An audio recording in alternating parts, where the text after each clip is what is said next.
Hello future doctors, बढ़िया पढ़ाई चल रही होगी यही उम्मीद के साथ। अब कुछ दिनों की बात और है, बढ़िया से लगे रहिए बेटा, फल मिलेगा आपका और अच्छा फल मिलेगा, रिजल्ट मिलेगा, है ना। पॉजिटिव रहिए, अपने आप को कूल रखिए। तो आज के सेशन में एफएसटी का डिस्कस करने चल रहे हैं बेटा।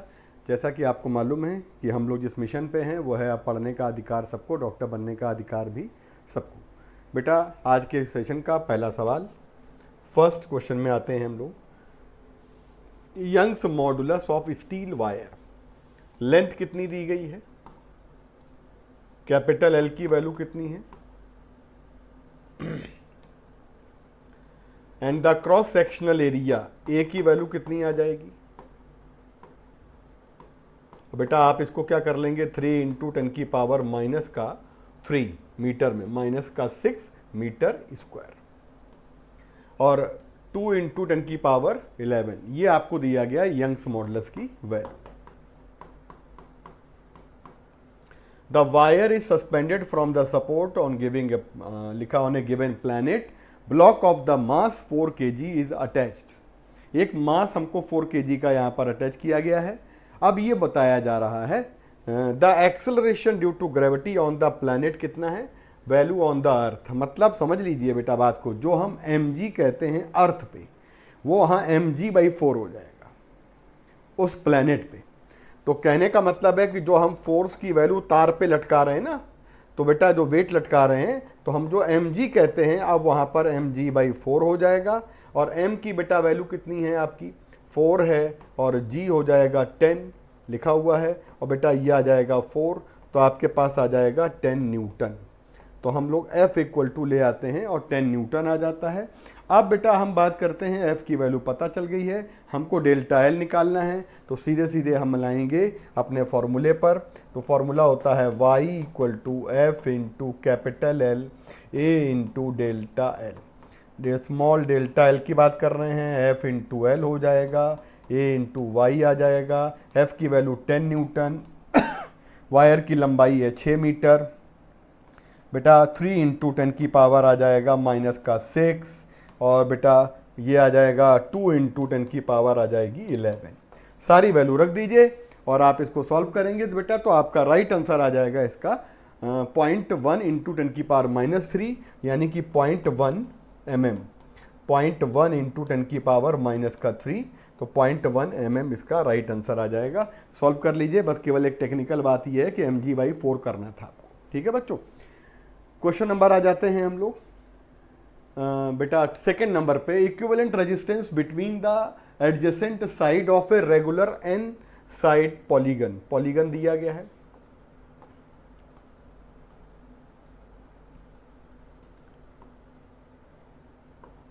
अब बेटा आपसे एक बात कर रहा है, पॉलीगन दिया है, ठीक है, एन साइड कह रहा है, तो पूरा रेजिस्टेंस हमारे वायर का कितना है, आर रेजिस्टेंस वाले यूनिफॉर्म वायर का रेजिस्टेंस आर है।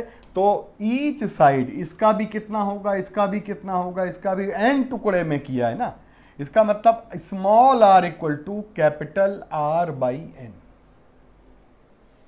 एक टुकड़े का, एक साइड का हमारा आ गया। अब आपको मालूम है कि एक साइड, जैसे मान लीजिए ये वाली साइड ले लेते हैं हम लोग, इसके हमें यही निकालना है, लिखा है ना एडजेसेंट कॉर्नर, एक कॉर्नर ये, एक कॉर्नर ये। अब हमें इसके अक्रॉस निकालना है कितना होता है हमारा इक्विवेलेंट रेजिस्टेंस। तो ये तो हो गया R, और ये यहां से लेके यहां तक n बार R है, तो एक कम कर दीजिए तो n-1 R हो जाएंगे। तो एक रेजिस्टेंस R और दूसरा n-1 R, ये पैरेलल में आ जाएंगे। भाई आप बात समझ गए बच्चों, कि जो आपका एक साइड, हम एक साइड के दो कॉर्नर, मतलब कहने का कि पॉलीगन के दो कॉर्नर हम लोग ले लेते हैं, और दोनों कॉर्नर की जब बात कर रहे हैं बेटा,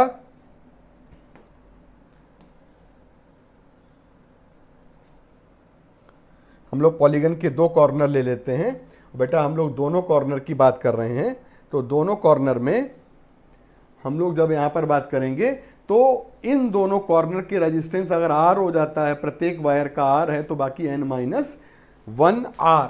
तो अब दोनों पैरेलल हो जाएंगे, तो फॉर्मूला होता है पैरेलल में R1 R2 upon R1 plus R2। तो हमारे पास R इक्विवेलेंट की वैल्यू आ जाएगी।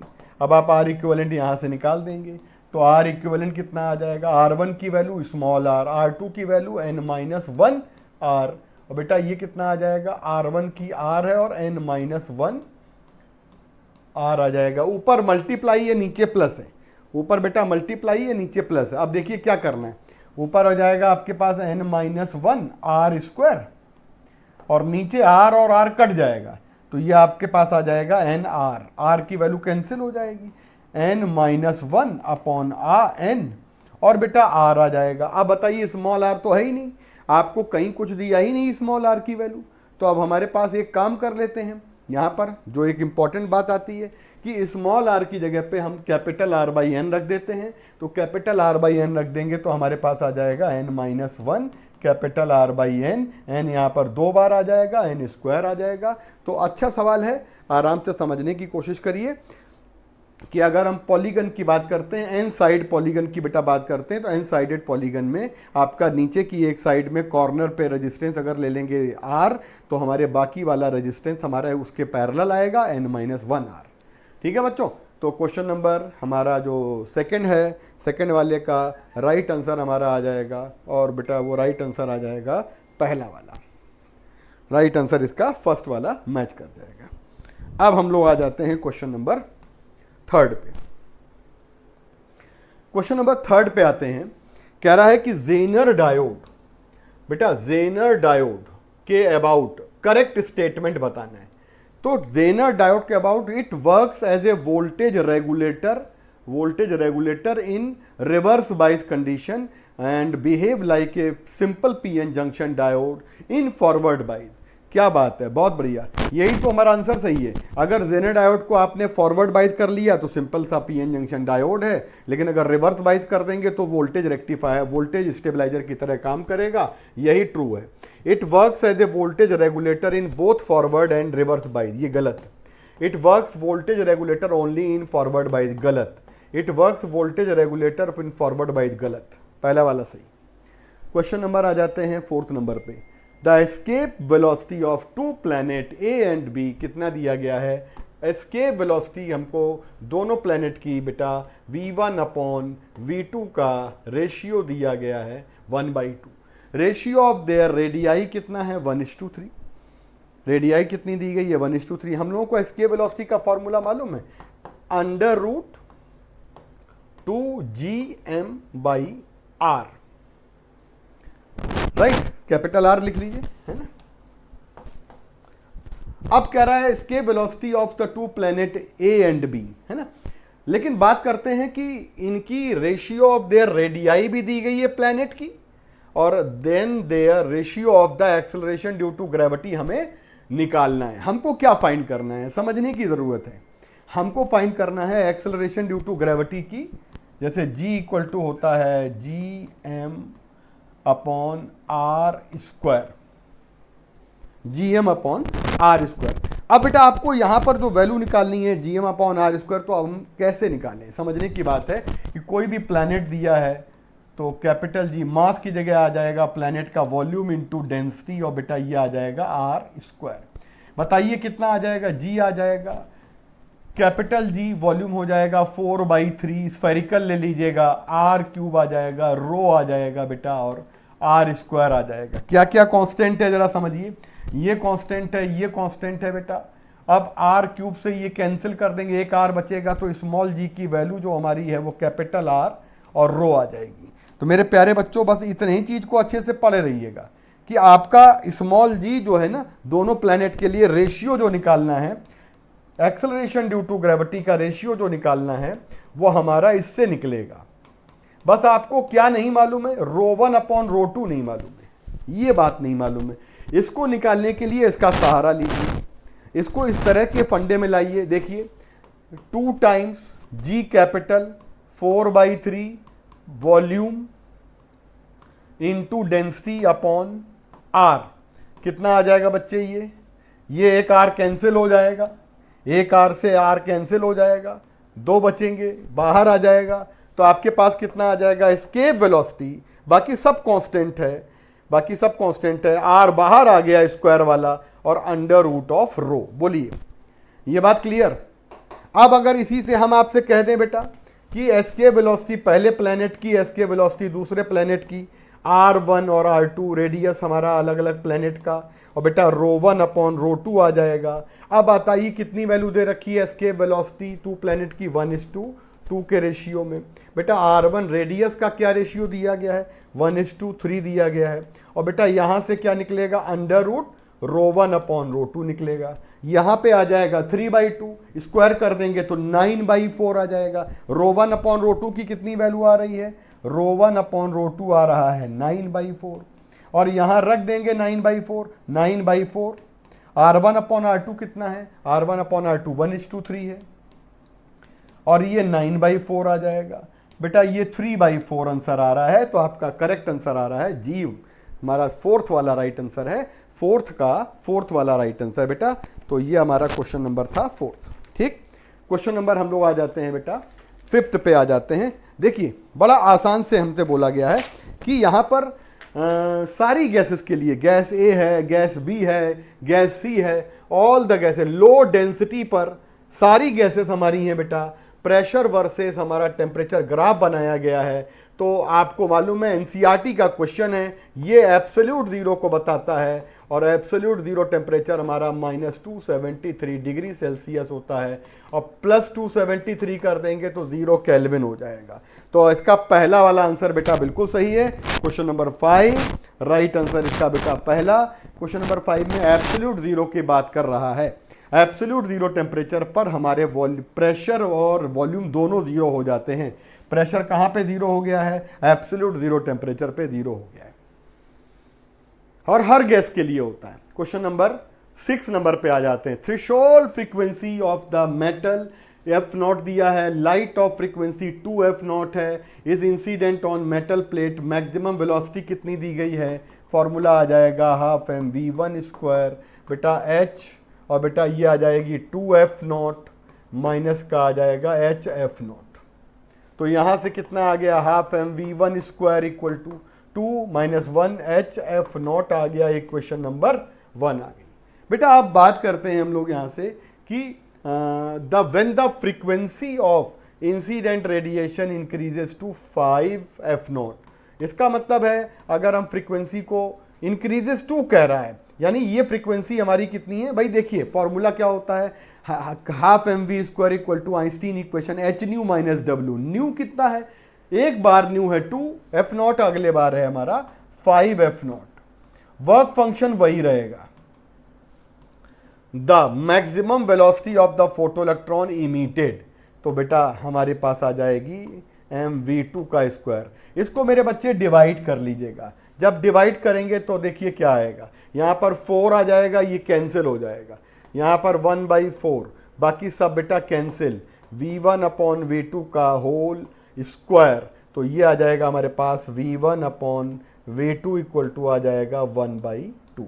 तो बेटा राइट आंसर इसका आ जाएगा 1/2। पहला वाला ऑप्शन सही है, टिक कर दीजिए। फर्स्ट वाला आंसर हमारा 6 का सही है बेटा। अब हम लोग आ जाते हैं क्वेश्चन नंबर 7 पे।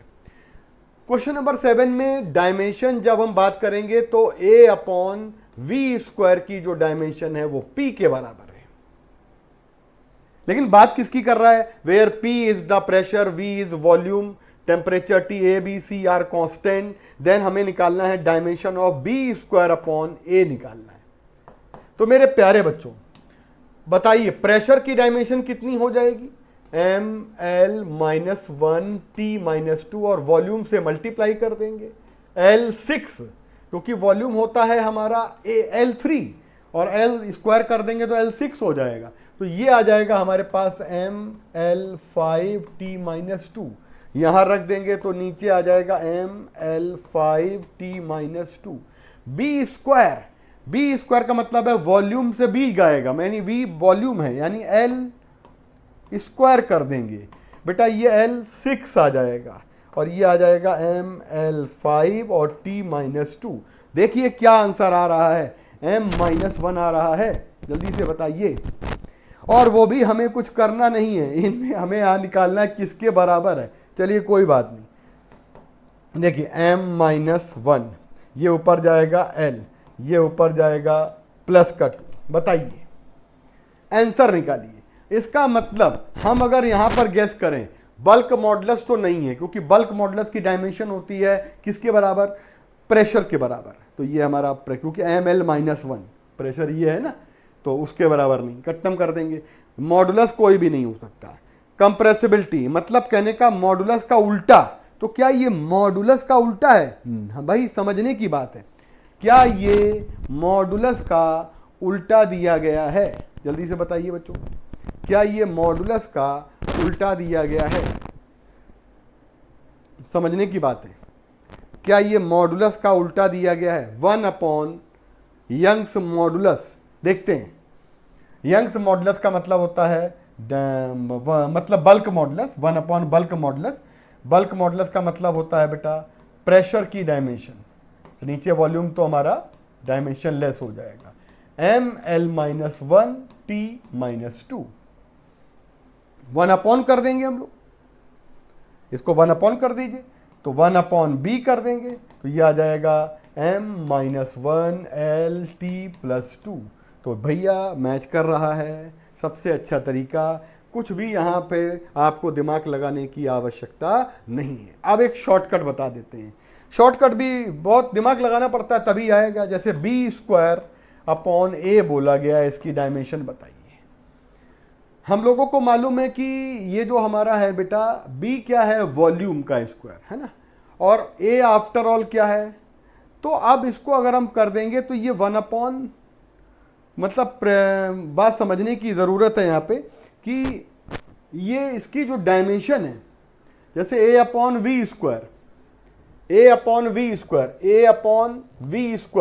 ये प्रेशर के बराबर है, और डायमेंशन हमारे वॉल्यूम की कितनी है, वॉल्यूम की डायमेंशन b के बराबर है।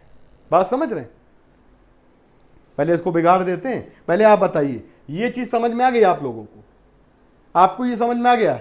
डायमेंशन हमें सबकी अलग अलग निकाल कर चेक करनी है, निकाल के चेक कर लेंगे। क्या बी वॉल्यूम से घटा रहे हैं तो बी किसका डायमेंशन, बी का डायमेंशन क्या है, वॉल्यूम के बराबर। फिर प्रेशर में इसको ऐड कर रहे हैं तो किसकी डायमेंशन के बराबर आ जाएगा, a/v² हमारा प्रेशर के बराबर है। ए की निकालो, बी की निकालो, पुट करो, आंसर निकाल लिया। अब एक रास्ता दूसरा सिलेक्ट कर रहे हैं। क्या निकालना, क्या है दिया, क्या है, a/v² की डायमेंशन प्रेशर के बराबर, ठीक, और वॉल्यूम किसके बराबर है, b के बराबर है। तो हम वॉल्यूम की जगह पे b रख दें तो हमारे पास कितना आ जाएगा, a/b² की डायमेंशन प्रेशर के बराबर आ जाएगी। मानते हैं बात को? उल्टा कर दीजिए, b²/a की जो डायमेंशन है 1 प्रेशर हो जाएगा। तो मेरे बच्चे, यही तो बल्क मॉडुलस का उल्टा होता है, कंप्रेसिबिलिटी होता है। कंप्रेसिबिलिटी मतलब 1 बल्क मॉडुलस। बल्क मॉडुलस का मतलब है कि प्रेशर की डायमेंशन, सारे bulk modulus, Young's modulus, modulus of rigidity, सब प्रेशर के डायमेंशन के बराबर होता है। ठीक, इसका मतलब ये हमारा क्या आ गया, कंप्रेसिबिलिटी। ठीक है बच्चों, 1 प्रेशर, और वही निकालने को बोल रखा है। क्वेश्चन नंबर 7 के बाद आ जाते हैं 8 पे। Average translational kinetic energy of molecule of gas. भैया प्रोपोर्शनल टू टेम्परेचर, बिल्कुल कहीं से कोई दिक्कत नहीं है, टेम्परेचर के प्रोपोर्शनल है, कहीं से कोई समस्या नहीं है, प्रोपोर्शनल टू आ जाएगा टेम्परेचर के। ठीक है, चलिए, टेम्परेचर पे डिपेंड करती है बेटा। और आपको बता दें, ये नहीं होता है डिपेंडेंट और nature, mono, diatomic, polyatomic. Average kinetic energy की वैल्यू 3/2 kT होती है, एनसीईआरटी पढ़िए। ठीक है, तो इसका मतलब दिमाग में ये आ रहा है तो गलत आ रहा है।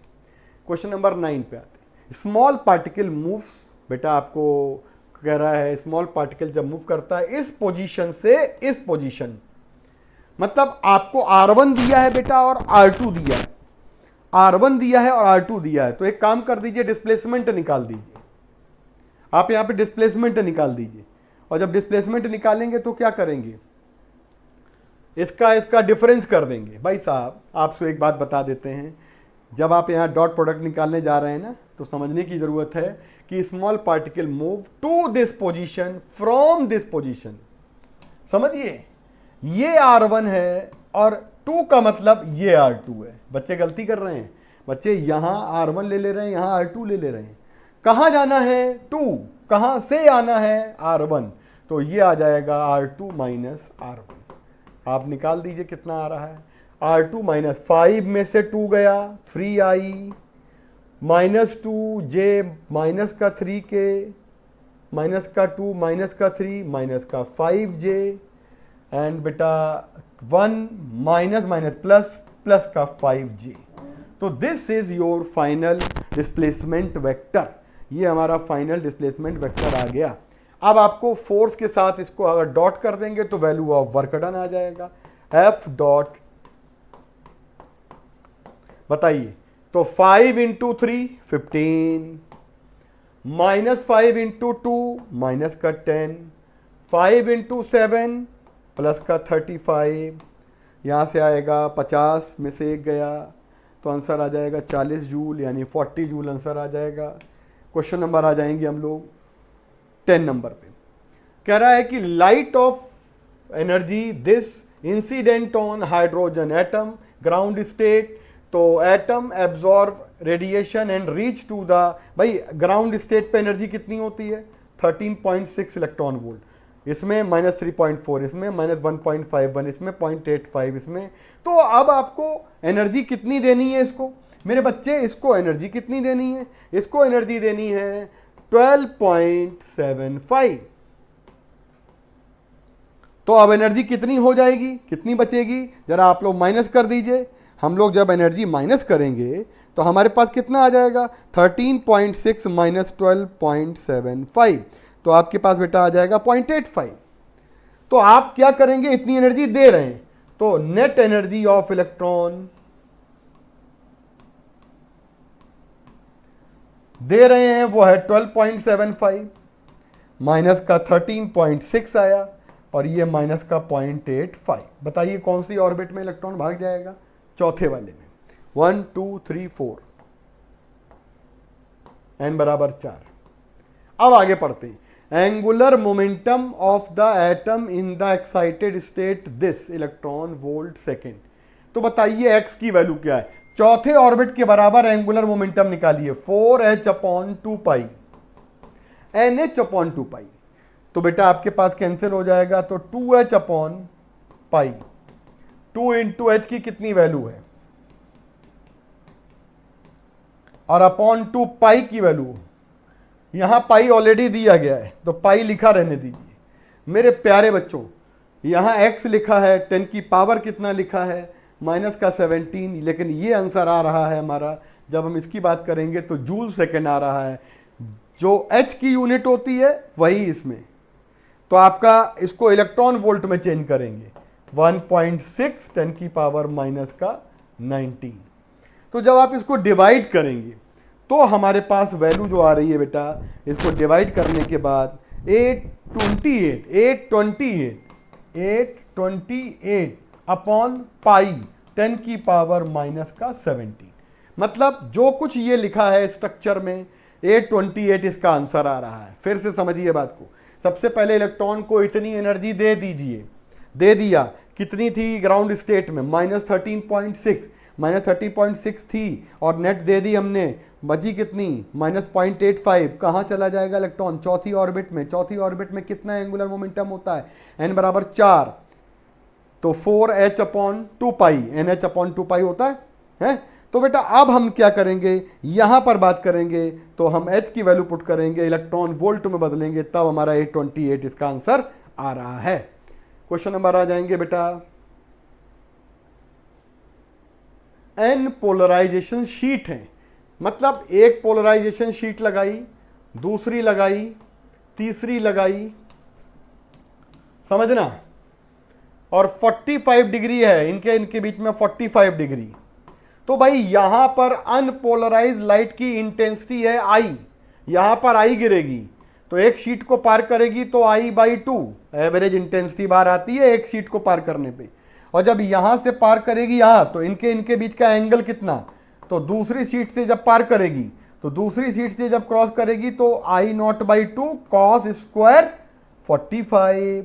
cos स्क्वायर 45 की वैल्यू कितनी है 1/2, यानी दूसरी शीट को पार करेगी तो फिर 1/2, तीसरी को पार करेगी तो कितना हो जाएगा I/2⁻3, क्योंकि दूसरे को पार करेगी तो 2⁻2, पहले को क्रॉस करेगी, अगर पहले वाली शीट को क्रॉस करेगी लाइट तो 2⁻1, दूसरे को करेगी तो 2⁻2, तीसरे को कर रही है 2⁻3। ऐसे ही हम बेटा कितने को करेंगे, कह रहा है कितनी शीट लगा, नंबर ऑफ शीट, मान लो n शीट, तो n शीट को करेंगे तो 2⁻n, n शीट को पार करेगी तो 2⁻n, I/2⁻n।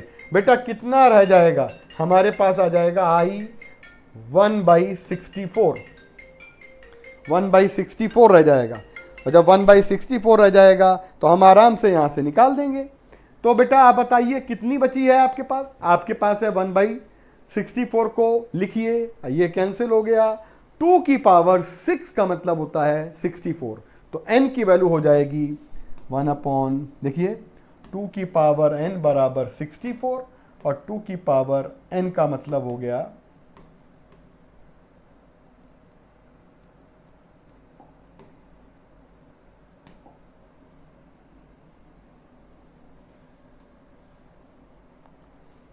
2⁻n और 2⁻6, n बराबर 6। आराम से समझिए, ध्यान देने की बात है। एक शीट से पार करेगी लाइट तो आधी, फिर दूसरे से करेगी cos स्क्वायर 45 टाइम्स यानी फिर आधी, तीसरे से करेगी फिर आधी, तो ऐसी कितनी शीट से पार कर रही है n, तो n से पार करेगी ना, तो लाइट जब n शीट को क्रॉस कर जाएगी तो 2⁻n टाइम्स हो जाएगा। ठीक है बच्चों, बढ़िया सवाल है। अगला सवाल, स्टील का वायर विद द मास, कह रहा है मास पर यूनिट लेंथ कितनी कह रहा है स्टील के वायर में, और बेटा वो हमसे कितनी वैल्यू कह रहा है स्टील के वायर की, देख लीजिएगा।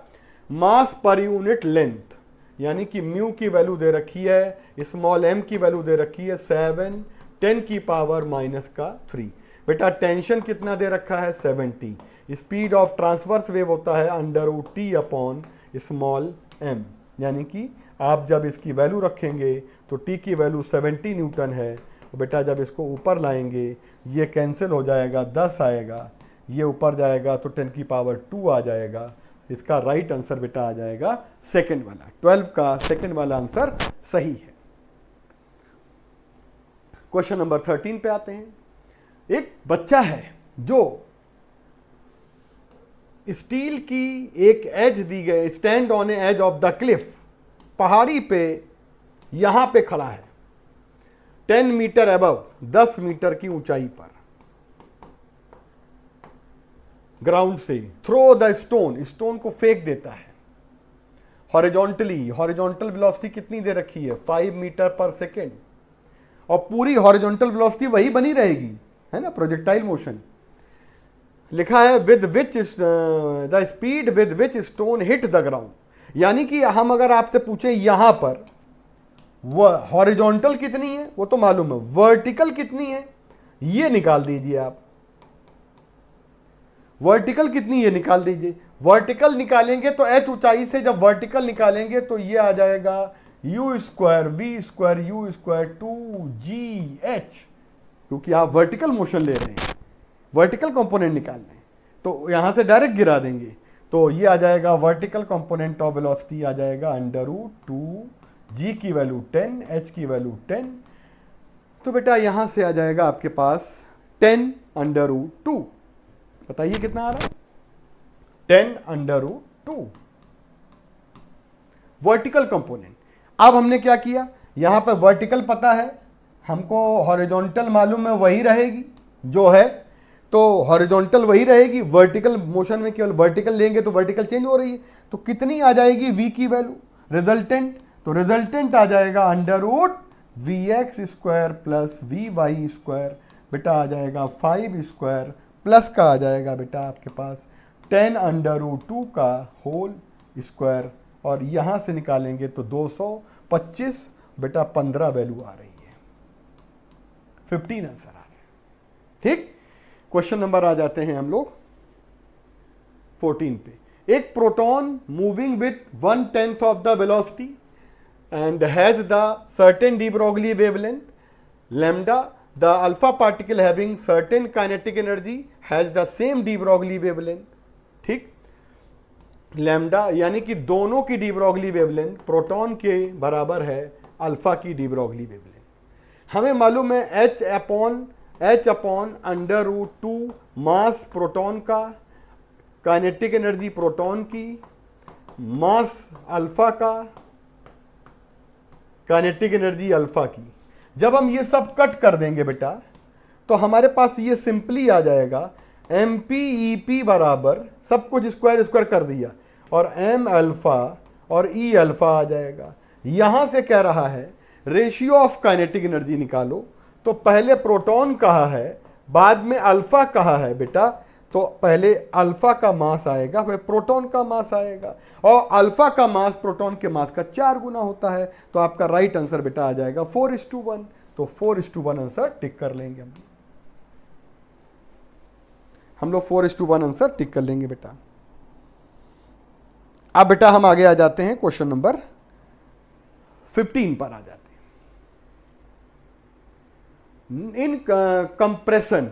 इन compression to half of the, मतलब कह रहा है नहीं, question number 15, half wave rectifier की तुलना में फुल वेव रेक्टिफायर हैव, यानी कि हाफ वेव रेक्टिफायर की तुलना में, in comparison to half wave rectifier, full wave rectifier में मोर नंबर ऑफ डायोड होते हैं।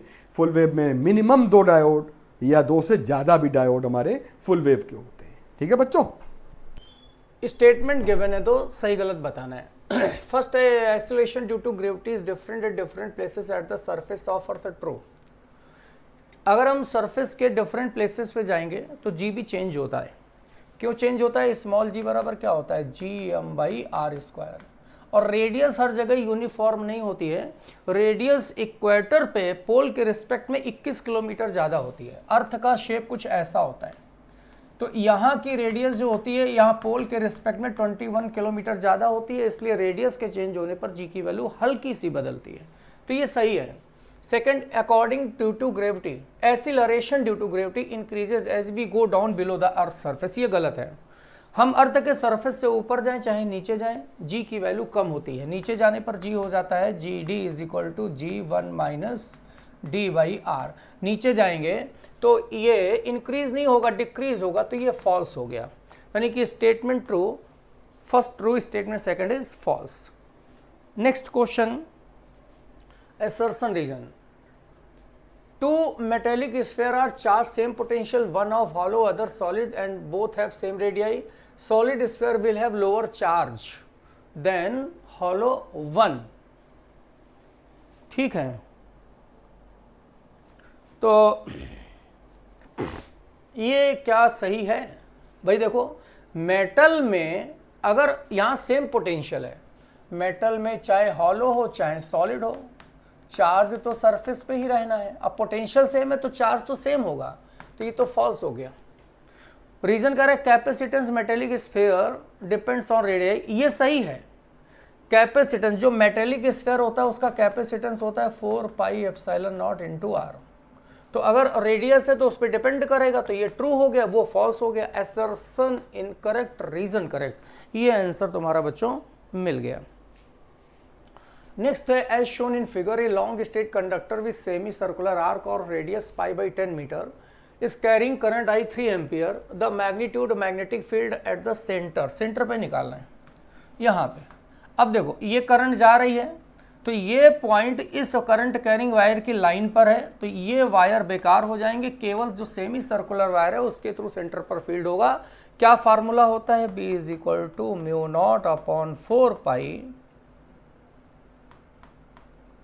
I/r, और ये वाला एंगल अल्फा = पाई। पाई कैंसिल हो गया, तो ये क्या आया? μ0/4, μ0 की वैल्यू रख दो 4π, μ0 की वैल्यू रख दो 4π 10⁻⁻⁷ कितना हो जाएगा 4, और करंट की वैल्यू कितनी है यहाँ पर देखो 3 एम्पियर है, और R है π/10, 10 ऊपर चला जाएगा, तो पाई पाई तो कैंसिल हो गया, है ना, ये 4 4 कैंसिल हो गया, तो 3 इंटू ये 10 है, 10 इंटू 10 और -7, 3 इंटू 10 की और -6 आएगा, यानी कि 3 माइक्रो टेस्ला आ गया बच्चों। आंसर नंबर आपका 4th आएगा, 4th answer is the right option. A coil is placed in uniform magnetic field such that plane of coil is perpendicular to direction of magnetic field. The magnetic flux through coil can be changed. मतलब flux coil से change हो सकता है, कैसे हो सकता है ये हमें बताना है बच्चों, ठीक है। तो अब इसको जो है देखो, ऑप्शंस पढ़ो और उसका बताओ कौन सा ऑप्शन सही होगा। पहला जैसे by changing the magnitude of field with in the coil,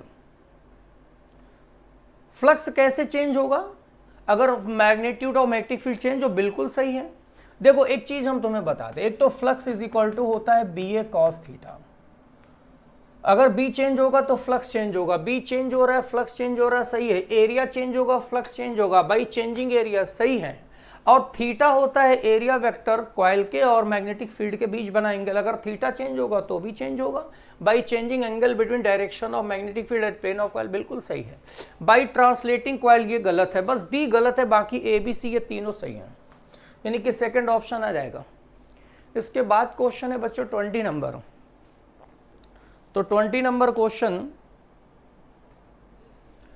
for a body projected at an angle with horizontal from ground choose the correct statement, यानी कि अगर कोई बॉडी ऐसे फेंकी जाए किसी एंगल पर हॉरिजॉन्टल से, तो gravitational potential energy horizontal from ground, ठीक है, gravitational potential energy maximum eight highest point, सही है, बोलो ये हाईएस्ट पॉइंट है, तो पोटेंशियल एनर्जी तो हाइट पे डिपेंड ही करती है, तो जितना हाइट बढ़ेगी वो सही हो जाएगा, तो यही सही हो जाएगा। Horizontal component velocity zero highest point ना, गलत है, हाईएस्ट पॉइंट पे हॉरिजॉन्टल कंपोनेंट तो वेलोसिटी का कुछ ना कुछ होगा ही। Vertical component momentum maximum highest point, ये बिल्कुल गलत है, वर्टिकल कंपोनेंट मैक्सिमम नहीं बल्कि जीरो होता है। Kinetic energy zero eight highest point, ये भी गलत है, जब यहाँ हॉरिजॉन्टल वेलोसिटी होगी तो काइनेटिक एनर्जी भी होगी, तो केवल आंसर तुम्हारा बच्चों फर्स्ट ही मैच करेगा, इसके अलावा नहीं मैच करेगा। नेक्स्ट है, for a train engine moving with speed 20 meter per second, the driver must apply brakes at distance 500 meter before the station for the train to come to rest at station. If brakes were applied at the half of distance, the train engine would cross the station with the speed root x meter per second, the value of x. दो part में हो गया, एक यहां से यहां तक का पार्ट सॉल्व करो, उसके बाद इसको सॉल्व करो तो आंसर आ जाएगा। एक ट्रेन का ये इंजन है,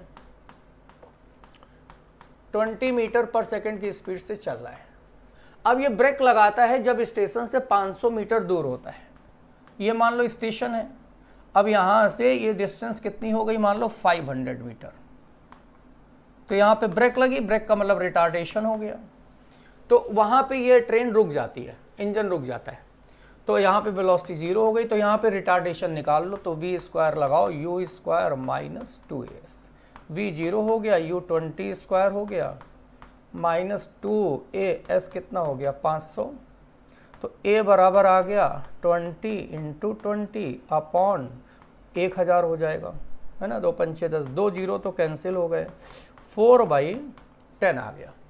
अब कह रहा है यहाँ से देखो, अगर ब्रेक अप्लाई होता है हाफ ऑफ, इसकी आधी डिस्टेंस पर ब्रेक अप्लाई होता है, और अब इंजन यहाँ पे रुकेगा नहीं, इसको क्रॉस करेगा, यानी कि अब इंजन कहीं यहाँ होगा, यानी कि ये डिस्टेंस कितनी हो गई तुम्हारी, ये वाली डिस्टेंस हो गई अब 250, आधी डिस्टेंस हो गई, अब इंजन यहाँ पर है, तो अब यहाँ रुकेगा थोड़ा नहीं, क्रॉस कर जाएगा, तो वो कह रहा है कि अगर इतनी स्पीड से क्रॉस करे तो एक्स की वैल्यू बताओ, तो अब यहाँ पर भी u कितना हो जाएगा इंजन का, u कितना हो जाएगा 20, v निकालना है, और एसिलरेशन हमने रिटार्डेशन 4/10 निकाल दिया, तो लगाओ v square is equal to u square minus 2as, तो v स्क्वायर आ जाएगा u स्क्वायर कितना हो जाएगा 20 स्क्वायर माइनस 2a, रिटार्डेशन 4/10, और s कितना हो जाएगा 250।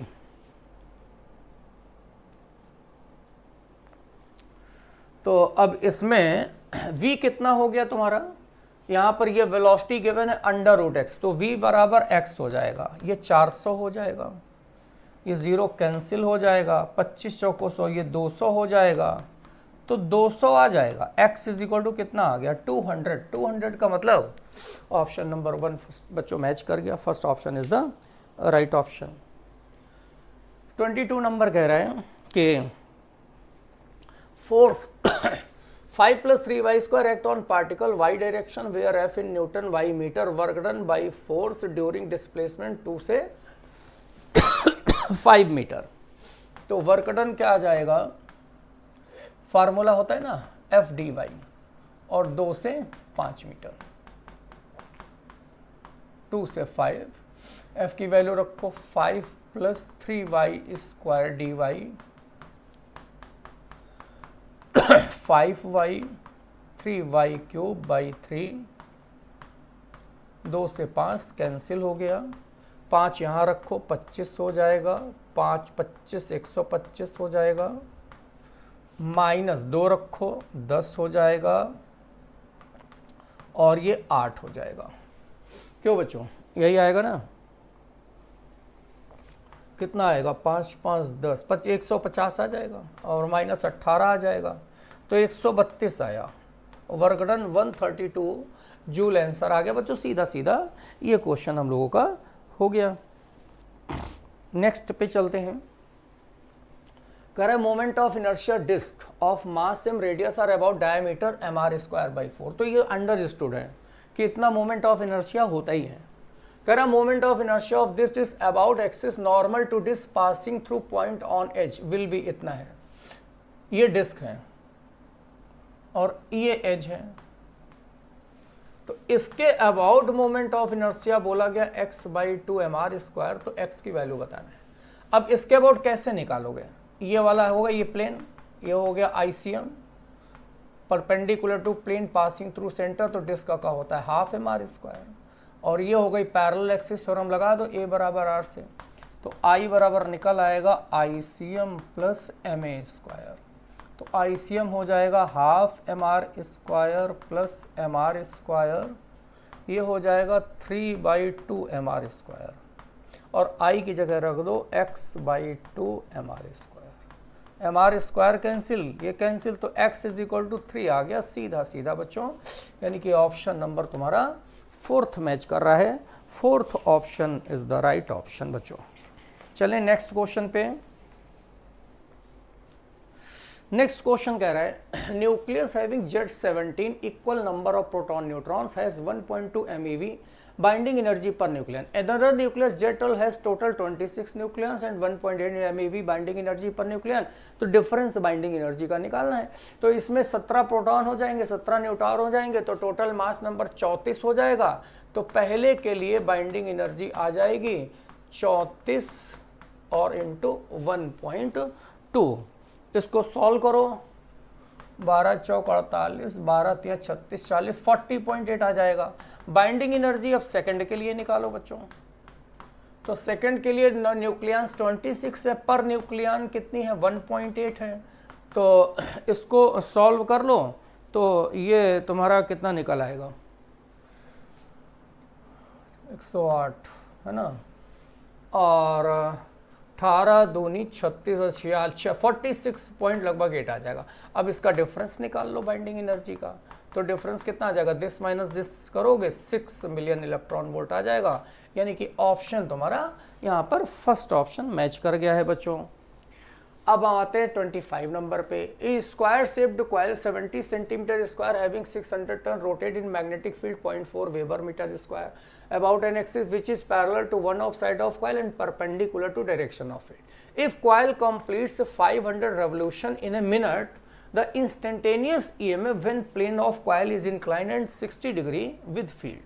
देखो बच्चों, सबसे पहले तो ये n दिया है, इससे ओमेगा निकालो, ओमेगा 2πn होता है, तो 2πn की जगह हो जाएगा 500 रेवोल्यूशन पर सेकेंड, पर मिनट है 60 का डिवाइड कर दो, तो ये 100π/6 आ गया। अच्छा, अब EMF क्या होता है, फार्मूला तुम्हें मालूम होना चाहिए पीरियोडिक EMI के लिए, NBA omega sine omega T या साइन थीटा, ये फार्मूला होता है।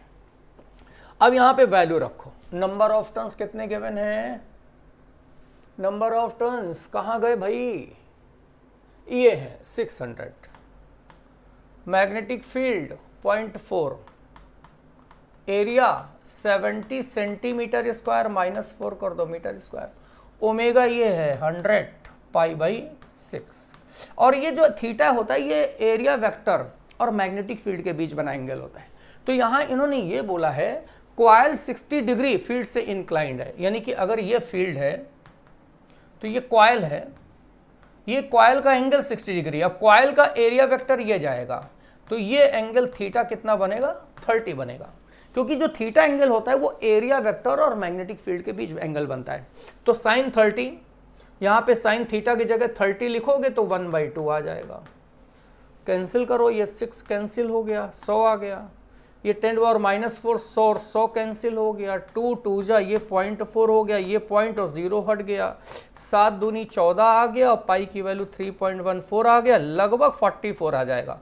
14 × 3 42 होगा और 0.14 लगभग 44 आ जाएगा, यानी कि इसका सेकंड ऑप्शन बच्चों हमें मैच करा देगा ये।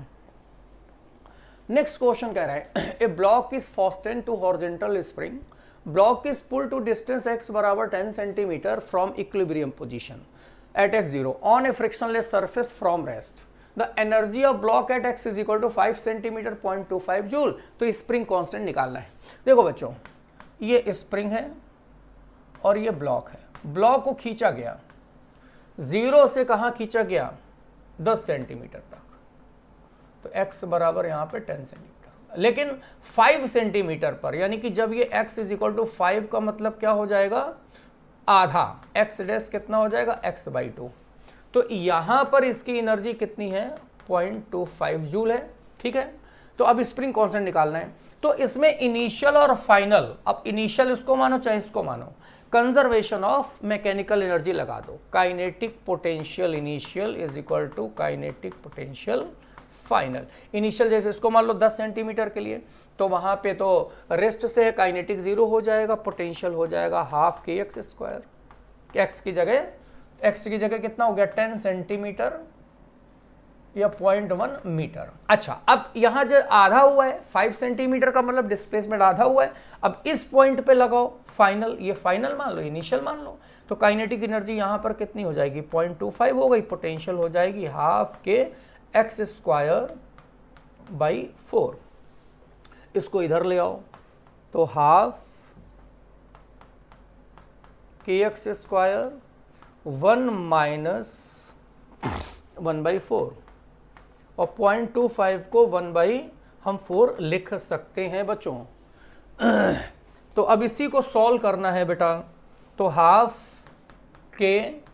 x की जगह 0.1² ये हो जाएगा, ये 3/4 हो जाएगा और 1/4, 4 कैंसिल हो गया, तो k आ जाएगा, 2 उधर ले जाओ, 0.01 100 का मल्टीप्लाई कर दो /3, 200/3 का लगभग 67 आएगा, यानी कि इसका ऑप्शन नंबर तुम्हारा फर्स्ट मैच कर जाएगा बच्चों।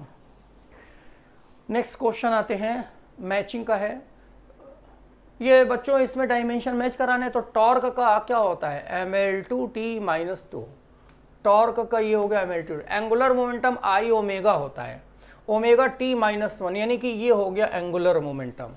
A का t B का P, A का t B का P, केवल ये ऑप्शन है मैच कर रहा है। C का Q हो जाएगा लेटेंट हीट, ये होता है L2t-2 लेटेंट हीट का, ये तो सब मालूम ही हो गया फार्मूले। सरफेस टेंशन mt-2 होता है, तो ये वाला ये हो जाएगा। लाइट या डिस्टेंस होती है तो डिस्टेंस का ये हो गया, यानी कि पहला ऑप्शन तुम्हारा बच्चों ये मैच कर गया है। तो अब चलते हैं हम लोग नेक्स्ट क्वेश्चन पे। If particle moves in circle describing equal angle equal time, angular velocity constant हो गई। अरे एंगुलर वेलोसिटी होता है θ/टाइम, अब थीटा सेम टाइम सेम, तो एंगुलर वेलोसिटी क्या रहेगी, हमेशा कांस्टेंट ही रहेगी बच्चों। नेक्स्ट है, if earth has mass 9 times the and radius twice of planet, then v/3 √x meter per second will be minimum velocity required by rocket to pull out the gravitational force of P, where ve है ये escape velocity on the earth, the value of x। मतलब ये है कोई planet है, तो अर्थ का मास planet का 9 गुना है, और अर्थ की जो रेडियस है वो प्लैनेट की कितनी है, डबल है। और प्लैनेट पे ये एस्केप वेलोसिटी है, ग्रेविटेशनल फोर्स के बाहर निकालने का मतलब एस्केप वेलोसिटी। तो प्लैनेट की एस्केप वेलोसिटी का फॉर्मूला लगाओ 2gm, प्लैनेट का मास हो जाएगा me/9। 2gm/r होता है, तो rp की जगह लिख दो, ये प्लैनेट का मास है, rp की जगह हो जाएगा re/2। तो इसको प्लैनेट के लिए एस्केप वेलोसिटी हम लिख सकते हैं √2 ऊपर जाएगा 9 बाहर और √2gme/re, ये हो जाएगा अर्थ के लिए वेलोसिटी। अब प्लैनेट की एस्केप वेलोसिटी गिवन है v/3 ये गिवन है बच्चों, और ये हो जाएगा √2 और /3 हो जाएगा, और ये हो जाएगा एस्केप वेलोसिटी अर्थ। तो एस्केप वेलोसिटी ये अर्थ का कैंसिल हो गया, 3 कैंसिल हो गया, होल स्क्वायर कर दो तो x = तुम्हारा 2 आ गया, यानी कि पहला ऑप्शन बच्चों ये मैच कर गया।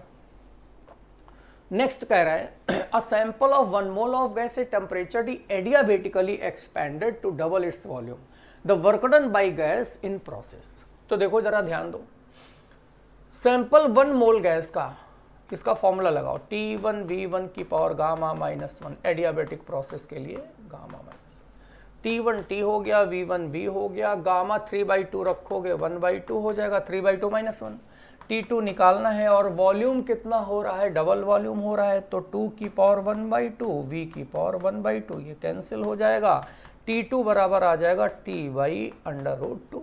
ये तो ये आ गया। अब वर्क डन निकालना है, तो वर्क डन का फार्मूला क्या होता है, R T1 - T2 अपॉन गामा-1। ये वर्क डन एडियाबेटिक प्रोसेस में होता है, तो R T1 हो गया T, T2 हो गया T/√2, गामा 3/2 - 1 1/2 हो जाएगा।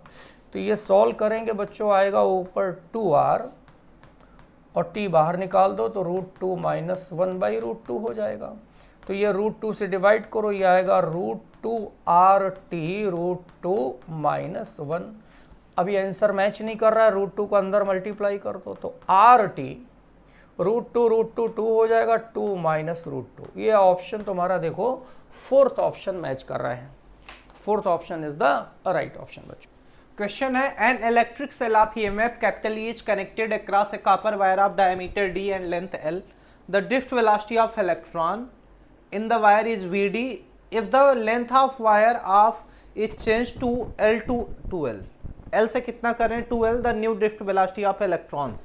देखिए भैया, हमें पता है कि अगर कभी भी ऐसा क्वेश्चन मिले तो एक फार्मूला याद रखिएगा कि ड्रिफ्ट वेलोसिटी जो होती है, ड्रिफ्ट वेलोसिटी जो होती है वो हमेशा मोबिलिटी इनटू इलेक्ट्रिक फील्ड होती है, मोबिलिटी इनटू इलेक्ट्रिक फील्ड होती है। मैं E इसलिए नहीं लिख रहा हूँ क्योंकि यहाँ पे EMF दे रखा है, और हमें ये भी पता है कि इलेक्ट्रिक फील्ड की जगह पे हम लोग चाहें तो हमें ये पता है कि इलेक्ट्रिक फील्ड जो होती है, इलेक्ट्रिक फील्ड जो होती है सीधा सीधा हम लोग लिख सकते हैं V/D, जहाँ पे V की जगह एक्चुअली E है। क्या है E? तो देखिए VD ये यानी हमसे पूछा जाए VD क्या है तो मैं बोलूँगा ड्रिफ्ट वेलोसिटी। क्या बोलूँगा? Drift velocity. न्यू क्या है मेरे लिए? मोबिलिटी है। क्या है? मोबिलिटी है। अब देखिए अगर मैं ड्रिफ्ट वेलोसिटी की बात कर रहा हूँ तो अब ड्रिफ्ट वेलोसिटी की जगह न्यू तो मैं वही रहने दूंगा, लेकिन इसकी जगह पे लिख सकता हूँ E/L। क्या लिख सकता हूँ? E/L। यहाँ से ड्रिफ्ट वेलोसिटी जो है वो डायरेक्टली प्रोपोर्शनल टू आ गई 1/L के। किसके आ गई? 1/L के। अब क्वेश्चन हम लोगों के लिए एकदम सिंपल हो चुका है, क्वेश्चन सिंपल हो चुका है। चलिए देखिए, अगर मुझे VD' चाहिए अपान VD, तो ये सीधे सीधे मैं लिखना चाहूँगा, तो VD' लिखना है तो L' लिखेंगे, यानी L' कहाँ होगा? नीचे की तरफ, L' अपान L, यानी सीधे सीधे लेंथ कितना ले आ रहे हैं? पहले लेंथ L से स्मॉल l से कितनी हो रही है? 2L। ये कैंसिल हुआ, ये आ गया 1/2, तो यहाँ से VD' जो होगा वो सीधे सीधे आ जाएगा VD/2। VD/2। तो यहां से सीधे सीधे ऑप्शन 31 का चला जाएगा थर्ड। कौन सा चला जाएगा? थर्ड। यहां से ऑप्शन चला जाएगा थर्ड।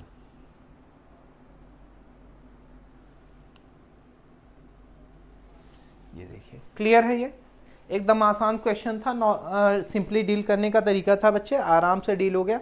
चलिए आगे देखते हैं। Let sigma be the uniform surface charge density of two infinite thin plate sheets shown in figure. The electric field in two different regions. अब देखो, बहुत आसान क्वेश्चन है भैया। अच्छा देखो, एक बात गौर करना कि इस बार दोनों पे सिग्मा पॉजिटिव है। दोनों पे क्या है? सिग्मा पॉजिटिव है, यानी सीधा सीधा ये क्या करेगा? कैंसल आउट करेगा। क्या करेगा? कैंसल आउट करेगा। जैसे देखिए, अगर मैं अब इसी डायग्राम में ही समझा दे रहा हूं आपको, ये इधर की तरफ हमेशा जो होगा वो अवे होगा। क्या होगा? अवे होगा। अंदर की तरफ क्या होगा? अवे। तो अगर अंदर की तरफ अवे होगा, यानी सीधा सीधा हम लोग बोल सकते हैं कि सेकेंड प्लेट पे जो ई होगा वो सीधा सीधा ई नेट सेकेंड के केस में कितना आएगा? 0। क्योंकि भैया देखो, दोनों पे पॉजिटिव चार्ज है। अगर निगेटिव होता एक किसी एक पे तो वहां पे दोनों का डायरेक्शन सेम हो जाता, लेकिन यहाँ पे क्या है, हमें पता है कि पॉजिटिव चार्ज की वजह से इलेक्ट्रिक फील्ड हमेशा उससे क्या होगी? अवे। और यहाँ अंदर की बात हो रही है, तो अंदर हमें क्या मिल गया? 0। क्या मिल गया? 0। यानी ई जो सेकेंड का मिला है, ई सेकेंड आंख बंद करके 0 आएगा। यानी सर ये केस तो खत्म, एक आंसर गलत है। चलिए अब हम लोग बात करते हैं फर्स्ट की। किसकी बात करते हैं? फर्स्ट की। तो देखिए, अगर मैं इस प्लेट को फर्स्ट मान लूं, किसको मान लूं? फर्स्ट। इस प्लेट को अगर मैंने फर्स्ट मान लिया, इस प्लेट को मैंने मान लिया सेकंड, तो अब देखिए फर्स्ट की वजह से इधर की तरफ, लेफ्ट की तरफ जो इलेक्ट्रिक फील्ड जा रही है वो ऐसे जा रही है, इसकी वजह से भी ऐसे जा रही है। और एक्चुअली ध्यान से देखेंगे तो ये वैल्यू जो आएगी पहले के लिए, ये सिग्मा अपान 2 इप्सिलॉन नॉट। और क्वेश्चन में हम लोगों को दे रखा है कि यूनिट वेक्टर हमें जो है वो राइट की तरफ वाला पॉजिटिव लेना है। किधर की तरफ वाला पॉजिटिव लेना है? राइट की तरफ वाला पॉजिटिव लेना है। यानी इधर की तरफ क्या लेंगे? Minus unit vector n। यहां भी sigma upon 2 epsilon naught minus unit vector n। अच्छा, जब किसी भी वेक्टर क्वांटिटी का डायरेक्शन सेम हो, क्या हो? सेम हो, तो वहां आंख बंद करके भैया हम लोग लिख देते हैं ई फर्स्ट का चाहिए तो ई फर्स्ट का आ जाएगा, जोड़ेंगे सीधे सीधे, sigma upon 2 epsilon naught n cap minus n cap, ये हो जाएगा 2 sigma upon 2 epsilon naught minus n cap, यहाँ से आ जाएगा sigma upon epsilon naught minus n cap, sigma upon epsilon naught minus n cap.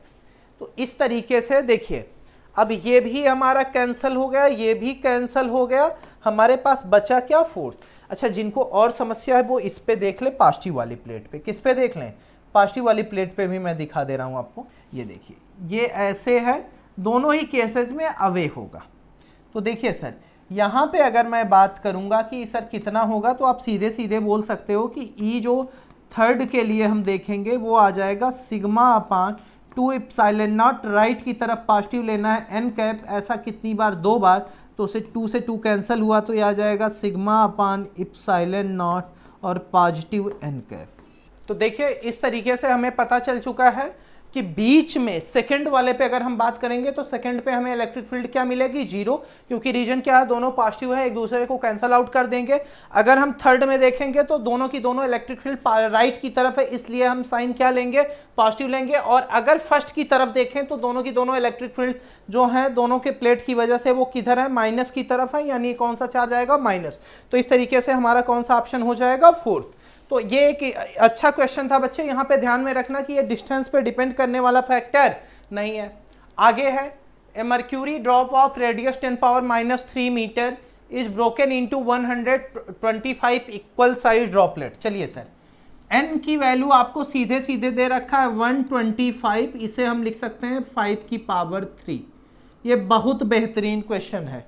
अब देखिए, इसमें अगर हम बात करेंगे कि क्या क्या बढ़ेगा, तो देखिए एरिया जो होगा वो इंक्रीज करेगा। इस केस में जब हमें पता है कि क्या हो रहा है कि ड्रॉपलेट ब्रोकन हो रहा है, drop is broken into n droplets, मतलब ब्रोकन वाली कंडीशन जब है, क्या है, ब्रोकन वाली कंडीशन है, यानी हम लोग कह सकते हैं कि n ड्रॉपलेट्स टूट रहे हैं।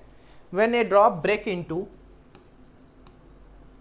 When a drop break into n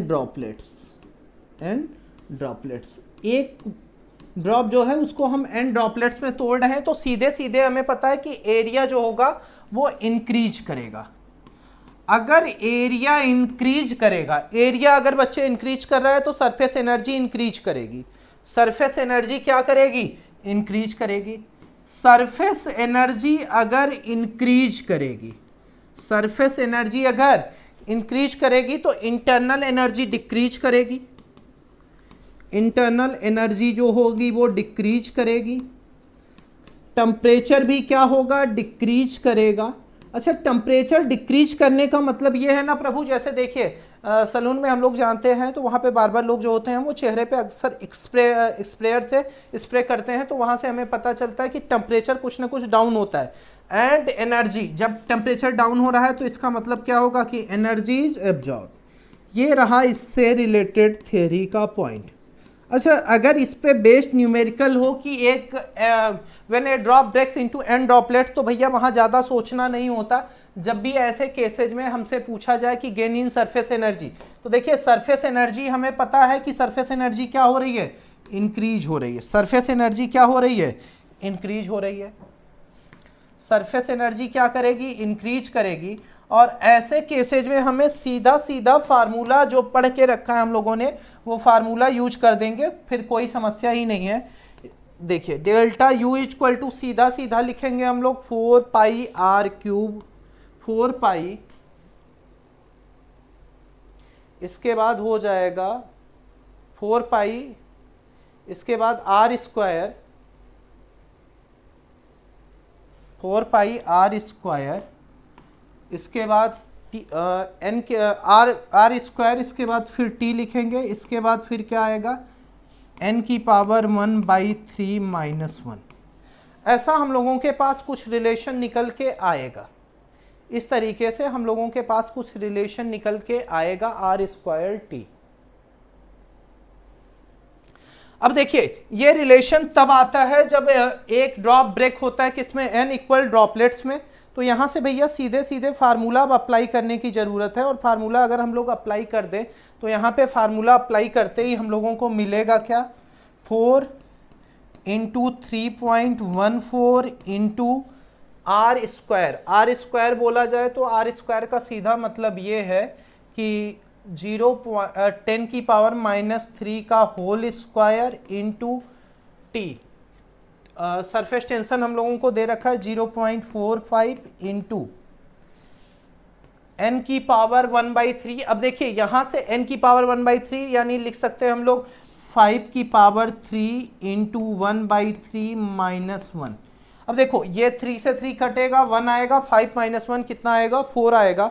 तो ये सीधा सीधा हम लोग लिख सकते हैं ये वैल्यू आपकी 4 इंटू 4 कितना आ जाएगा, 16 इंटू 3.14 इंटू 10 की पावर -6 इंटू 0.45 इंटू, ये देखिए इस पूरे की जगह मैंने 4 लिखा है, ये पूरे की जगह मैंने क्या लिखा है, 4।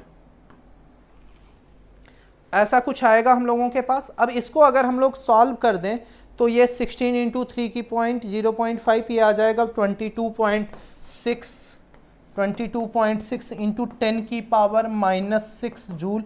अब इसको इधर लेके जाइए तो ये आ जाएगा 2.26 इंटू 10 की पावर -5 जूल।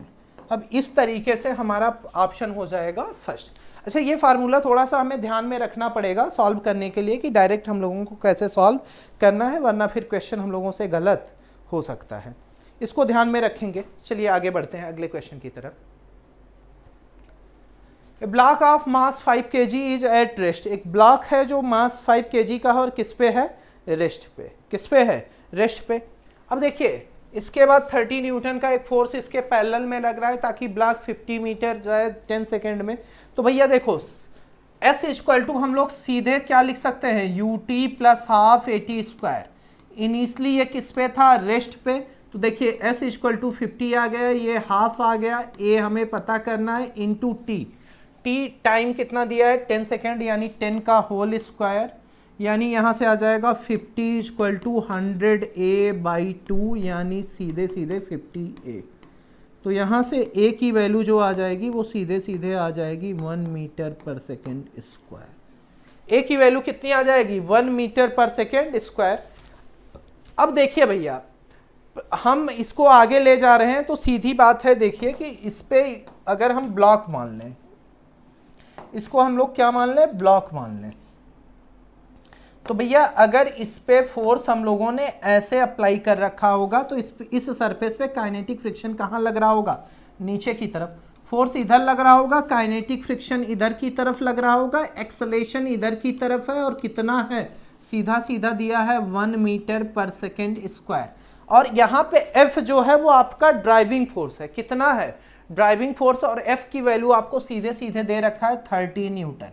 तो अब देखो ये आपका एक्ट करेगा ड्राइविंग फोर्स की तरह, ये आपका एक्ट करेगा अपोजिंग फोर्स की तरह, और हमें एक्सेलेरेशन का सीधा सीधा फार्मूला पता है कि A इक्वल टू होता है driving force minus opposing force upon total mass of the system.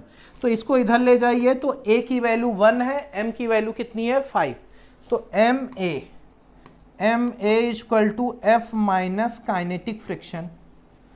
अब यहाँ से भैया वैल्यू रखिए, m की वैल्यू 5 है, a की वैल्यू 1 है, 5 इंटू 1 इक्वल टू f की वैल्यू 30 रखेंगे, माइनस एफ के चाहिए हमें क्या चाहिए एफ के, तो एफ के भैया मतलब काइनेटिक फ्रिक्शन चाहिए। देखिए ये ऐसे रखिए, इसको इधर लेके आइए, तो एफ के इक्वल टू सीधा सीधा आ गया कितना 30 माइनस 5 इक्वल टू 25 न्यूटन। कितना आ गया 25 न्यूटन। अच्छा सर हमें पता है कि mg इस पे कितना mg लग रहा होगा नीचे की तरफ, mg लग रहा होगा नीचे की तरफ, नॉर्मल लग रहा होगा ऊपर की तरफ, और नॉर्मल बराबर क्या होगा mg के। हमें काइनेटिक फ्रिक्शन पता है कि काइनेटिक फ्रिक्शन की वैल्यू फिक्स होती है, न्यू के n होती है, और भैया न्यू के n की बात करोगे तो यहाँ पे न्यू के mg लिख सकते हो। अब यहाँ से वैल्यू रख दीजिए 25 इक्वल टू न्यू के इंटू मास कितना है 5 इंटू 10, ये कैंसिल हुआ, यहाँ पे 5 आ गया, तो यहाँ से न्यू के की वैल्यू आ गई 5/10, यानी सीधे सीधे 1/2 यानी 0.5, और इसकी कोई यूनिट नहीं होनी है, तो ये आंसर क्या होगा थर्ड होगा। थोड़ा सा कैलकुलेशन है बच्चे, लेकिन इतना कैलकुलेशन हम लोगों को अंडर इशूड है कि पेपर में करना पड़ेगा, बिना किए हम लोग बच नहीं सकते। आगे देखिए अगले क्वेश्चन को। A charged particle of 2 microcoulomb accelerated by a potential difference 100 volt enters in a region of uniform magnetic field of 4 millitesla at right angle to the direction of field। Entry जो हो रही है वो right angle triangle पे हो रही है sir, यानी R इक्वल टू सीधा हम लोग लिख सकते हैं mv/qb। mv/qb ये डायरेक्ट लिखा जा सकता है, ये जनरल फार्मूला हम लोगों को बचपन से पता है। अब देखिए सर R की जगह हम लोग चाहें तो यहाँ पे लिख सकते हैं कितना 2mk/qb, ऐसा भी लिख सकते हैं। अच्छा काइनेटिक एनर्जी, चार्ज को एक्सेलेरेट करने का एक तरीका होता है पोटेंशियल डिफरेंस। क्या होता है पोटेंशियल डिफरेंस भी होता है भैया। तो k की जगह अब अपनी इच्छा से हम लोग चाहें तो जहां पे k लिखा है यहाँ पे यूज कर सकते हैं q डेल्टा v, तो भैया यूज कर दो। तो r इक्वल टू कितना आ गया 2m q delta v upon q, ये आ जाएगा 2m q delta v upon qb। ऐसा कुछ हम लोगों के सामने रिजल्ट आने वाला है। अब देखिए सर अगर हम लोग यहां से बात करेंगे तो ये हम लोगों को चार्ज एक्सेलेरेटेड दे रखा है और पोटेंशियल डिफरेंस दे रखा है, यानी कोई दिक्कत नहीं है, जरूरत पड़ने पे लास्ट में हम लोग रख लेंगे इसको। देखिए अभी हम फिलहाल इससे भी काम चला सकते हैं, चलिए यहीं से काम चला लेते हैं। अब देखो अगर मैं यहाँ पे लिखना चाहूँ तो सीधे सीधे लिख सकता हूँ, दोनों साइड स्क्वायर करूँ तो r square q square b square, r square q square b square equal to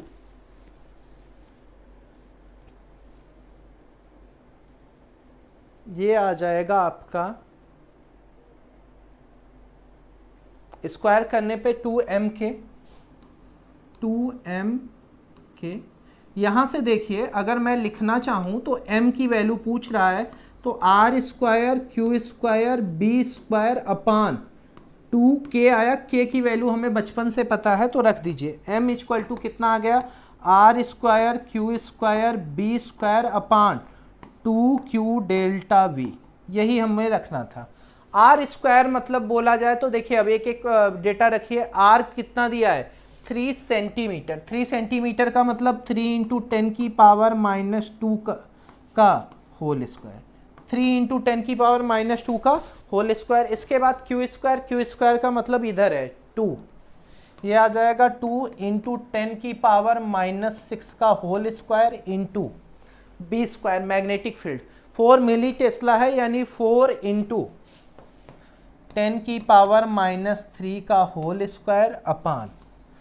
अब देखो k की जगह ये ध्यान में रखना कि q डेल्टा v मैंने रखा है। मैं पहले ही बता चुका हूं कि आप चाहते तो ये भी फार्मूला डायरेक्ट यूज कर लेते, कुछ लोग डरने लगते q कैंसिल करने लगते, इसलिए मैंने नहीं रखा ताकि डर थोड़ा सा कम हो, डायरेक्ट कैलकुलेशन रहे।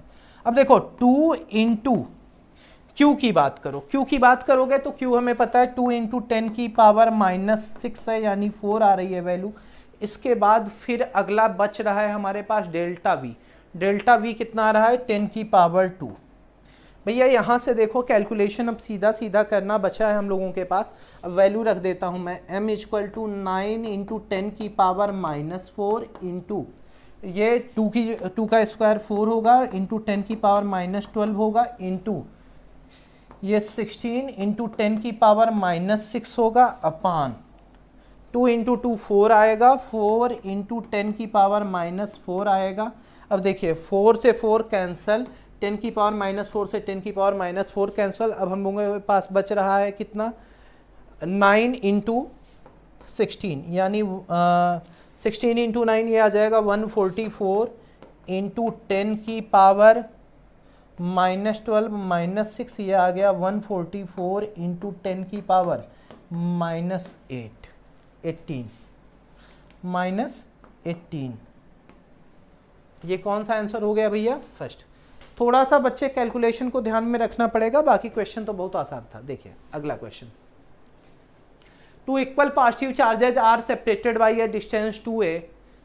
डिस्टेंस 2a से सेपरेट है line joining the equatorial at which force experience by test charge q becomes a।